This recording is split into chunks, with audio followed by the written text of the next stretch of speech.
Assalamualaikum warahmatullahi wabarakatuh. Alhamdulillahilladzi amarna bittaqwa wal istiqamah wa hadana ila sabilis sa'adati wassalamah. Ashhadu an la ilaha illallah wa ashhadu anna Muhammadan abduhu wa rasuluh.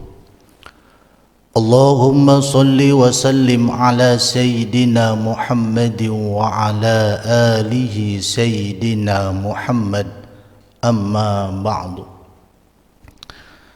Sahabat TV MUI Kota Bekasi yang dirahmati Allah Subhanahu wa Ta'ala, puji syukur marilah kita panjatkan kehadirat Allah Subhanahu wa Ta'ala atas limpahan rahmatnya. Pada kesempatan ini kita bisa kembali beraktivitas dalam kehidupan kita sehari-hari. Salawat dan salam marilah kita curah limpahkan kepada Nabi Agung Nabi Muhammad sallallahu alaihi wasallam beserta keluarganya, para sahabatnya, tabi'in hingga kita selaku umatnya. Sahabat TV MUI Kota Bekasi yang dirahmati Allah Subhanahu wa Ta'ala, dalam kehidupan yang sangat singkat ini, janganlah kita berupaya menjadi manusia yang ditakuti oleh manusia. Janganlah kita berupaya menjadi manusia yang disegani oleh manusia. Tetapi dalam kehidupan yang sangat singkat ini, haruslah kita berupaya menjadi manusia yang bermanfaat untuk manusia, manusia yang berguna untuk manusia yang lain. Dan marilah kita wujudkan kepemimpinan di dalam diri kita agar senantiasa menjadi inspirasi seseorang untuk bermanfaat kepada orang lain. Sahabat TV MUI yang dirahmati Allah Subhanahu wa Ta'ala, mengapa kita harus menjadi manusia yang bermanfaat? Mengapa kita harus menjadi manusia yang berguna sesama manusia? Pembahasan ini sangat menarik dan banyak orang yang sudah membahas ini. Karena apa? Karena menjadi manusia yang bermanfaat adalah tuntunan dan perintah Rasulullah sallallahu alaihi wasallam.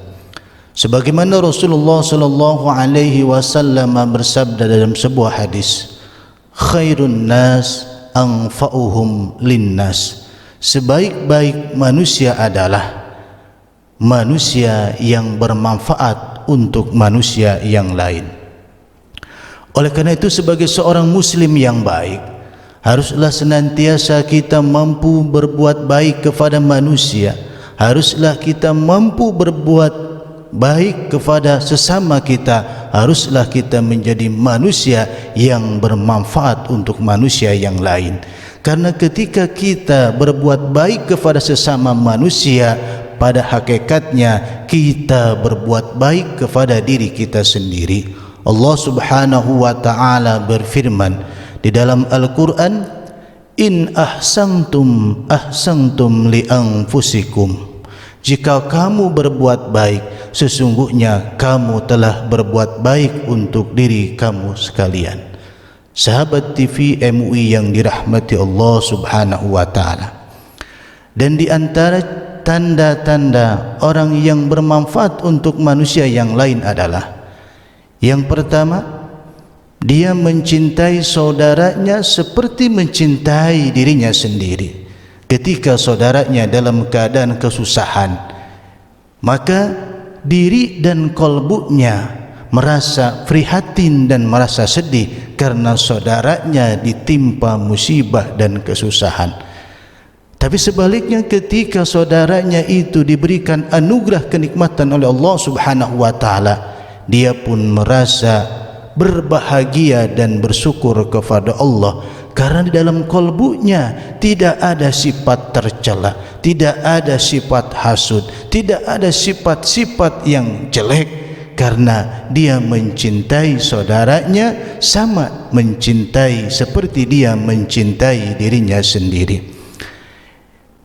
Rasulullah sallallahu alaihi wasallam bersabda, "La yu'minu ahadukum hatta yuhibba li akhihi ma yuhibbu li nafsihi." Belum sempurna iman salah seorang di antara kamu sekalian jikalau belum mencintai saudaranya seperti mencintai dirinya sendiri. Sahabat TV MUI Kota Bekasi yang dirahmati Allah Subhanahu wa taala. Yang kedua, tanda orang yang bermanfaat kepada manusia adalah dia akan membantu sesama manusia tidak melihat latar belakangnya, tidak melihat sukunya, tidak melihat dari mana dia asal, bahkan tidak melihat akan agamanya. Karena apa? Karena yang dilihat oleh dia adalah bahwa manusia itu adalah ciptaan Allah Subhanahu wa taala dan sesama manusia harus saling membantu di dalam kebaikan.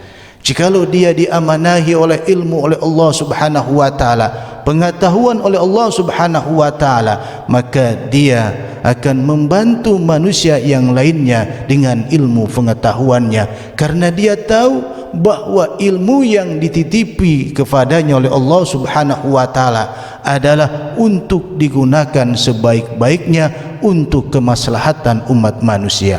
Jikalau dia diberikan harta yang banyak, maka dia akan membantu manusia dengan hartanya, karena dia sadar bahwa harta yang dimilikinya adalah titipan dari Allah Subhanahu wa taala. Jikalau dia diamanahi dengan jabatan oleh Allah Subhanahu wa taala, maka dia akan membantu manusia dengan jabatannya, karena dia sadar betul bahwa jabatan itu adalah titipan dari Allah Subhanahu wa taala. Pendek kata, tanda orang yang bermanfaat adalah dia akan membantu sesama manusia tanpa pandang bulu, karena yang dilihat oleh dia bukan manusia, tetapi yang dilihat oleh dia adalah Allah dan juga perintah Rasulullah sallallahu alaihi wasallam, perintah Allah dan perintah Rasulullah sallallahu alaihi wasallam. Sahabat TV MUI yang dirahmati Allah Subhanahu wa taala, akhir kalam, semoga kita semua menjadi manusia yang bermanfaat untuk manusia yang lain, sehingga kita semua mendapatkan keberkahan dan juga nanti di akhirat mendapatkan kebahagiaan. Jadikanlah ketika kita dilahirkan ke alam dunia, semua orang di sekeliling kita tertawa, tersenyum bahagia karena kelahiran kita. Dan jadikanlah ketika malak Israel mencabut selembar nyawa kita, jadikanlah ketika kita meninggalkan alam dunia ini, semua orang yang mengenal kita dan di sekeliling kita menangis akan kepergian kita. Karena apa? Karena kita sudah banyak berbuat baik kepada manusia. Sahabat TV MUI yang dirahmati Allah Subhanahu wa taala, demikian yang sampaikan, kurang lebihnya mohon maaf. Wallahul muwaffiq ila aqwamit thoriq. Wassalamualaikum warahmatullahi wabarakatuh.